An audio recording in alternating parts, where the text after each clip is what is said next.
Cheers to the Ladies Who section where we shout out dope people doing dope shit. This is such a big shout out to Loco Ninja Beauty. Yes. We are so proud of Loco. And like, I'm here taking all the, but Loco, I met Loco because of Skittles. So Yes. Skittles for you, I can imagine for you seeing the come up and the change, like you must be so. Oh yeah, absolutely. I love seeing him grow into what he actually has become. I feel like from when I met him and we did Pretty Gays, he was still, feeling his swag or whatever, but it still was like very much like figuring out what it was and how he wanted to express himself. And now seeing him really grow into it and like using makeup, but still being very masculine and really repping that femasculine look, I would say even like inspired me in my like, gender expression, because it really is we need people like that who are just like not afraid to just stand in their in their own essence or whatever they feel that they want to put out to the world and just do it confidently. So Yes. yeah. And I think that Loco's done a great job, at least on IG, his content. He's looking always real beautiful, real pretty in any moment. Even when it's a status of distress, he looks very pretty in the picture. And it had me thinking like, damn, like how are people maintaining baddie status over COVID? Because I'll tell you, I was not doing much maintenance. I think that my happen chance weight loss that started to happen, like put me in a place where it looked like I was doing baddie stuff. Because, like I was glowing a little bit, but like I realized, especially with the winter coming and like I'm looking at my closet and stuff, I'm like, ooh, I need to put effort if I want to do some, like if I want to be a baddie this winter, because last winter I wasn't a baddie, so my closet isn't a baddie closet. Like I need to go baddie clothes shopping so that I could really participate. And I'm like, damn, like how am I really gonna pull this off? Like how am I gonna pull off the hair? Am I going to really keep up these acrylic nails that I committed myself to on a whim? Like beautiful, by the way. I am so jealous. It's my first time. It's my first time doing. Oh my god, I'm so jealous. But like the moment these are press-ons. I had been doing press-ons like before that, and I just get tired of the glue, and I was like, fuck it, I want to feel confident when I'm picking shit up and not like I'm gonna pop off. But I want to hear from you guys. What are some of how are y'all keeping y'all baddie status over all of COVID? Oh my god. Because Adiza, I know you got a story for me. It's been a journey over here. So, the first few months, I'm not gonna lie, I was like, all right, well, I guess we're all giving up. But then I really miss, like, I love getting dressed. Like, I love getting dressed. I kind of treat myself like a Barbie doll. Like I imagine myself like going through the wardrobe. I love hair and makeup, and like I didn't realize how much pleasure I got from that experience of like the act of putting myself together every day to like go somewhere. Even if I didn't want to go anywhere, even if I didn't want to go to the place, like I enjoy the act of getting ready. And I didn't realize how much pleasure like that brought to my life until I just didn't have it anymore. So I started thinking, I was like, okay, like I got to figure out what I'm going to do. So I wasn't getting my hair done for a while. My hairdresser was closed.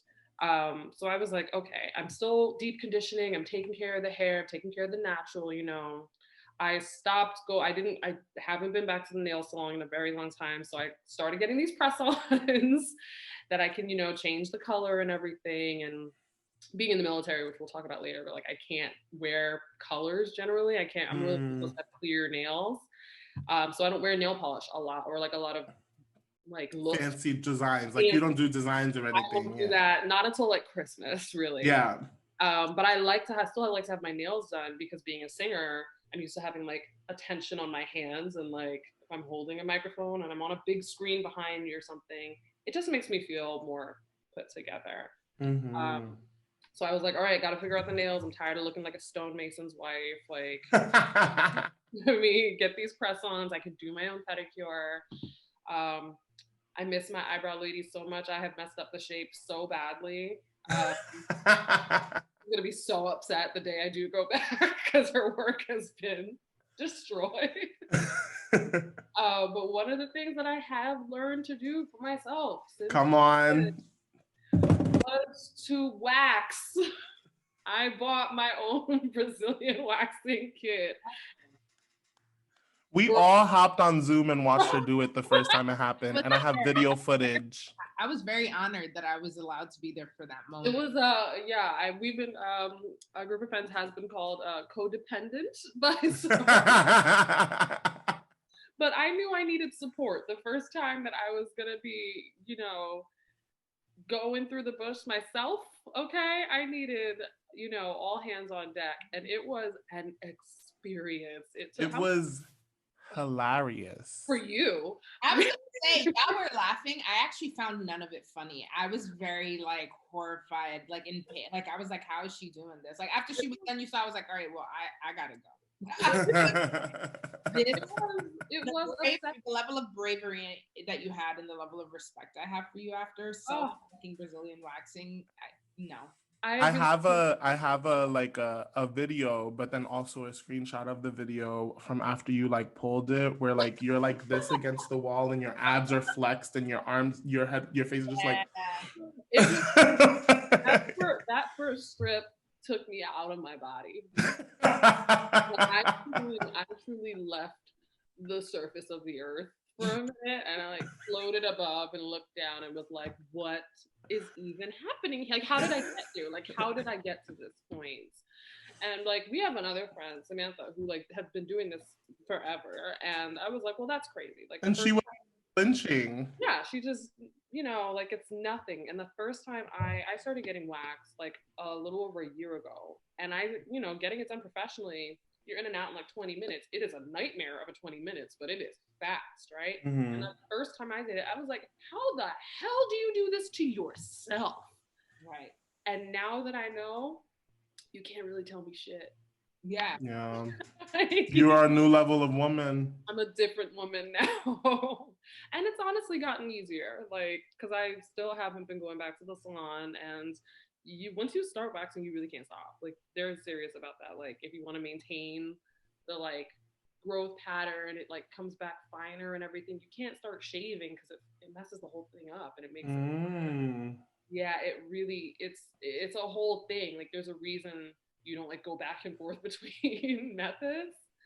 So I was like, okay, if I want to maintain this, I gotta learn. And I did, and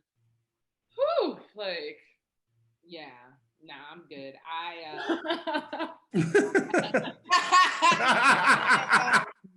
The last time I had ever gotten waxed years ago, I never went back because some of my skin came off. And so I had exposed skin, which I had been doing waxing, not super frequently, but frequently enough that it wasn't my first time and I wasn't acting funny. So it wasn't I did something, or I don't know what happened. I don't know if the wax got too hot and burned some of the skin. I don't know what happened. Did they use a strip, or did they was it hard wax? I think it was strip. At that point, it was so my waxer used to use strips as well. And when I first told Sammy that, she was like, no. And I was like, oh, is that bad? She was like, yeah. But I never had an issue. But now that I'm doing it myself, it's hard wax, and I can see why it's a little bit better. And I've done the hard wax before too, because I'll be honest, I never found one lady that I was faithful to. I was faithful to whatever price Groupon had. That faithful to the wallet. Wherever I could find the Groupon deal, that's where I was getting my coochie wax. And so that led me down different paths of different waxes and stuff. And I think that I never found anything that I could tolerate the pain enough of that I would want to be coming back. Also, I'm so manic with pubes that I can't wait the period it needs to grow back. It actually you give it for 3 to 4 weeks, And I can't no, the whole point is that I want to feel, pussy shaving all the time. It's a personal preference thing. Yeah. And even during quarantine, I tried. I was like, well, how do I feel if I let it grow out a lot longer? Since I wasn't fucking nobody, I was like, it's fine. Let me try to tolerate it myself. And I couldn't. I didn't like it. I didn't feel comfortable. So I'm just like, all right, back to the shaving, the awkward positions, and you never quite get it right though. A wax is Honestly, since I started, because I was getting a lot of, because I used to, be a, razor and Veet every now and then I would, use the Veet. And Veet lasted, like I got like a little bit better results with it because I started using the Veet in my bikini line because I would get ingrowns and everything. Right. So I was like, I noticed with the waxing I was getting less ingrowns. So I was like, and I get more ingrowns with waxing than with shaving because that was the whole narrative. And I was like, oh yeah. And every single time I got a wax, I got ingrown hairs. I rarely get ingrown hairs. I find though that the ones I get now are like worse. Like they're fewer, but they're worse because you're just creating like an open wound essentially. Right. So it's easier for the pore to like get infected, which is like kind of gross. But real, like. This is how you keep up your baddie status over COVID. Exactly, like it's not all sprinkles and magic, okay? It's gory shit, okay? Put all this together. What about you, Skittles? How are you keeping up?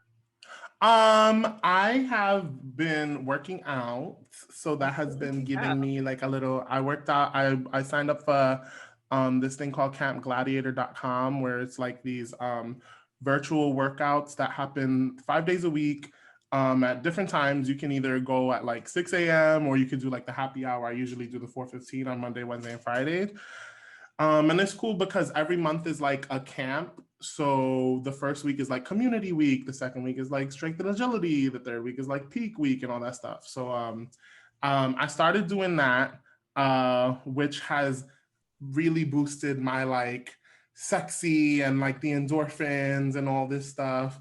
I've been feeling very masked like since at least in my gender expression, like since like the summer started. So I've been like rocking facial hair and I've been like really kind of leaning into that. And I think that that's really been feeding into my confidence, which has been then like translating into like me keeping up being a baddie during COVID because it really is just about like loving on yourself, and then that will be kind of what gets projected out into the world. And then in terms of hair removal, I am a nair girl. I've been nairing lately.